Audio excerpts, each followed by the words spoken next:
therapist. A lot of you I know from seeing either your kiddos or your grandkiddos, or all three of your kiddos.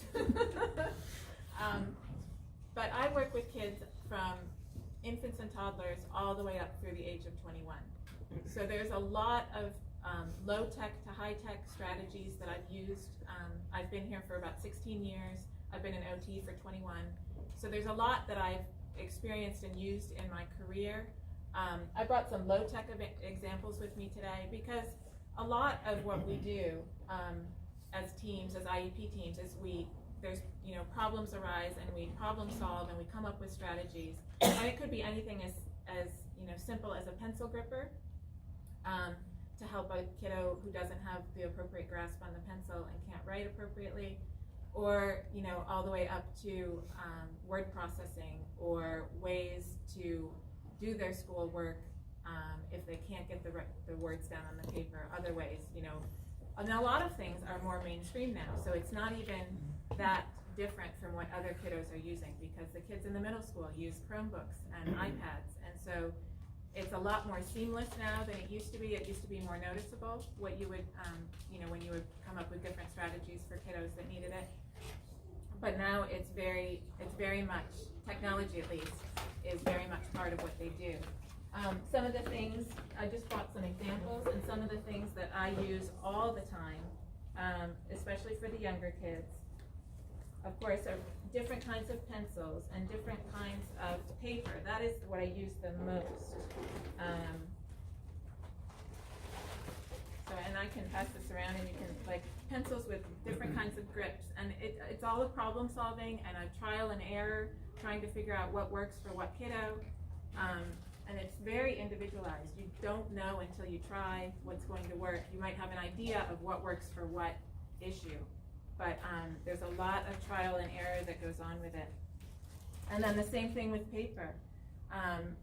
You would think that just plain notebook paper is what you need, but there's a lot of kiddos that need a lot of different things, learning how to put their letters on the different size of letters and putting their letters on the line.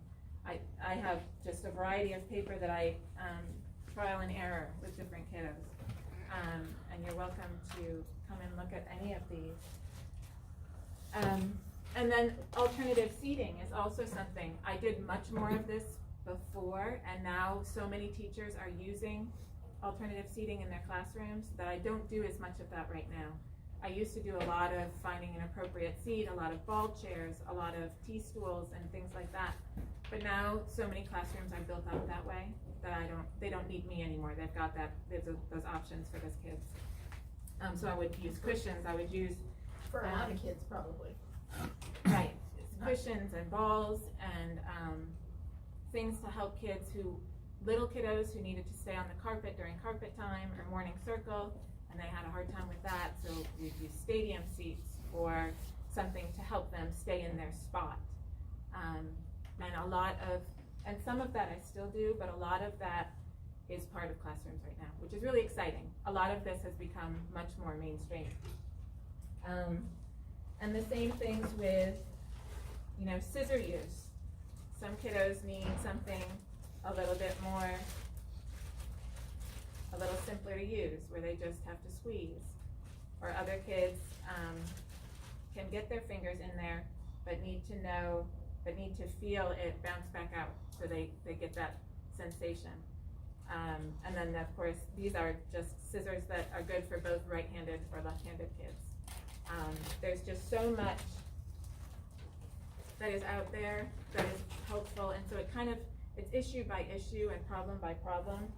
And there's some kids that have used chew sticks or oral motor strategies. Those are the kids that you see chewing on their pencils or chewing on their shirts. And so there's strategies for that.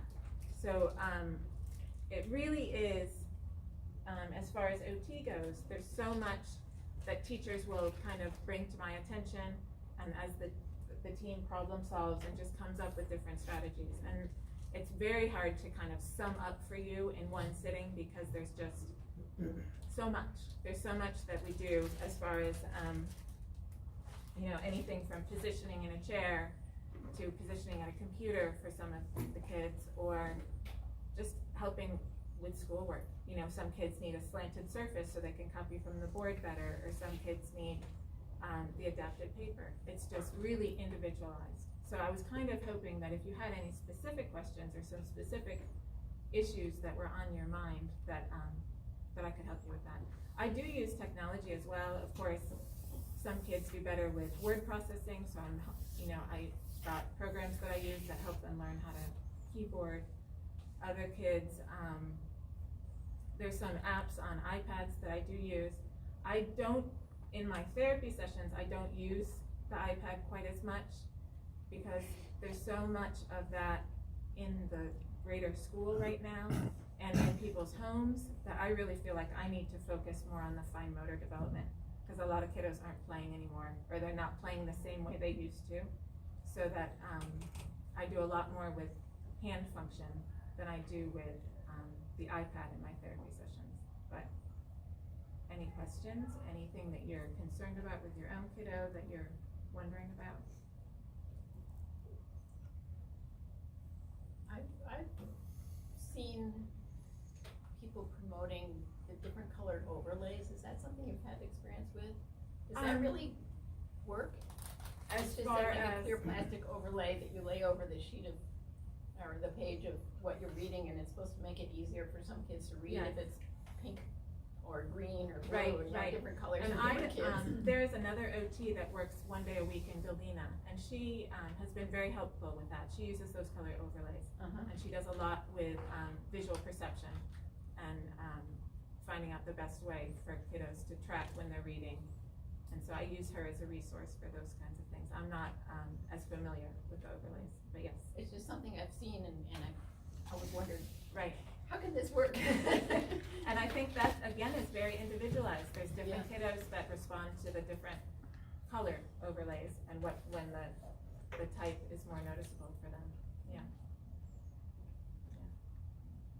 Any other questions? Anything that you all are concerned about as far as strategies for kiddos in the schools? Well, I was gonna say, with, You have clear boundaries, and so then a kiddo is more settled in their posture, and that helps a lot. And so if that is an issue in the fall, we'll definitely problem solve through that. And other than that, I think part of it, when kids have a hard time with that, it's sort of understanding where they are in space, understanding where their body is. It's also just sort of figuring out, it's almost a core strength, trying to center yourself and note and having that muscle control that you can kind of stay in one spot. But there are definitely strategies that you can use for that. And even the stadium seat on the carpet, there's several different kinds of those that you can use, and that is helpful because it allows for some movement, but it also gives those clear boundaries again. Yeah. Anybody else? Any questions? Anything?